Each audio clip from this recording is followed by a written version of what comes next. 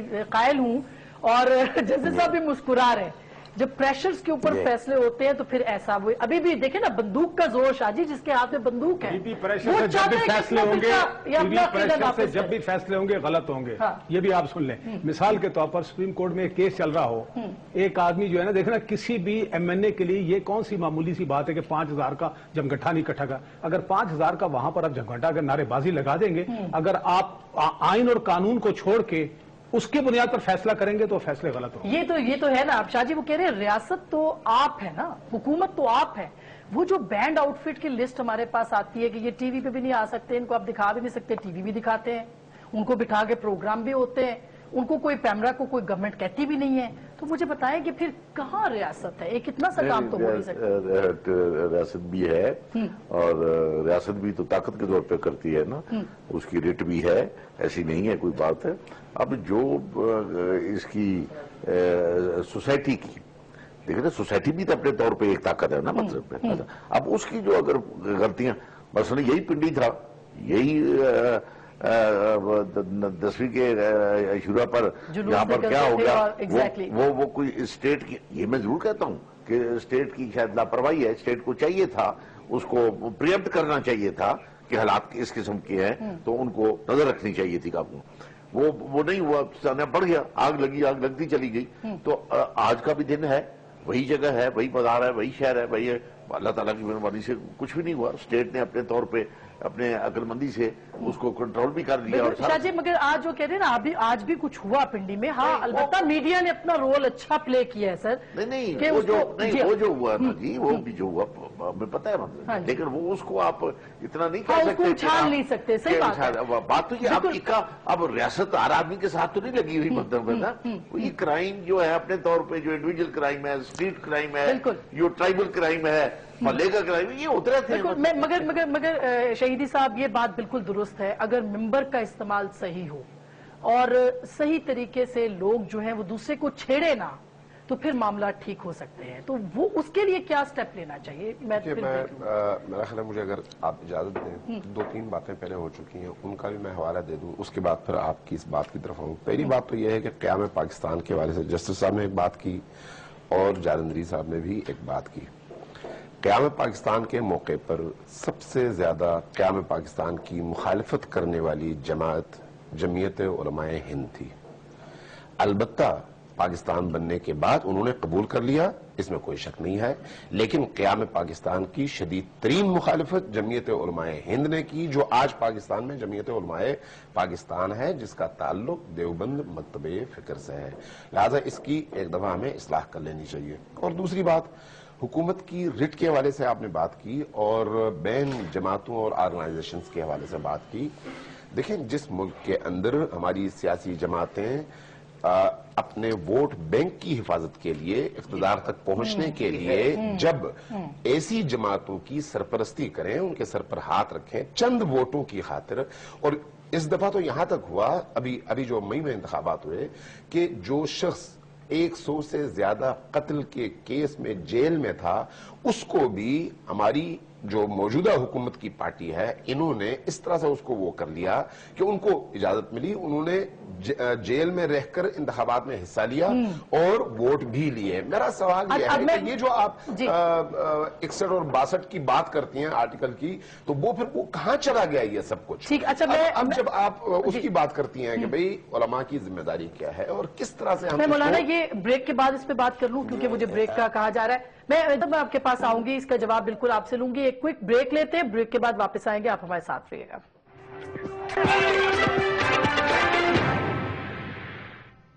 Welcome back ناظرین. اب حل کی طرف آتے ہیں کہ یہ جو افریط ہے فرقہ واریت کا, اس کے چنگل سے کیسے نکلا جائے, جو کہ ہمارے لوگوں کو تقسیم کر رہا ہے, مسلمانوں کو تقسیم کر رہا ہے. جلندری صاحب, کیا حل آپ تجویز کرتے ہیں؟ کیونکہ آئین پاکستان میں بہت کچھ ہے, قوانین بھی بنائے جا چکے ہیں, عمل درآمد نہیں ہوتا.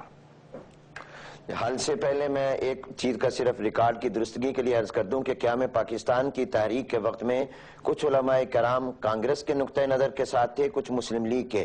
جمعیت علماء ہند کے سربراہ علامہ شبیر احمد عثمانی رحمۃ اللہ علیہ تھے, اور شیخ الاسلام علامہ شبیر احمد عثمانی تحریک پاکستان کے لوگوں میں سے ہیں, قائد اعظم کے ساتھی ہیں, اور قائد اعظم مرحوم ان کی خدمات کے معترف تھے. سرحد کا سلہٹ کا ریفرنڈم علامہ ظفر احمد عثمانی, مفتی محمد شفیع اور حضرت تھانوی کے سلسلے کے لوگوں نے اس میں محنت کی. علامہ شبیر احمد عثمانی اس کے سرخیل تھے.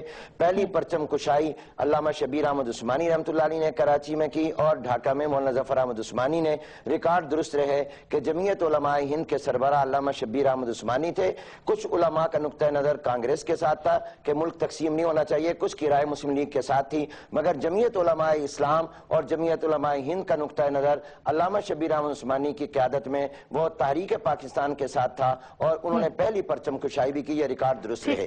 جہاں تک موجودہ موضوع زیر بحث کا حل ہے, اس کے حل کے بارے میں یہ بات عرض کروں گا کہ پہلی چیز تو یہ ہے کہ ہم لوگ یہ مذہب کا, اسلام کا مس یوز اور غلط استعمال کو روکیں.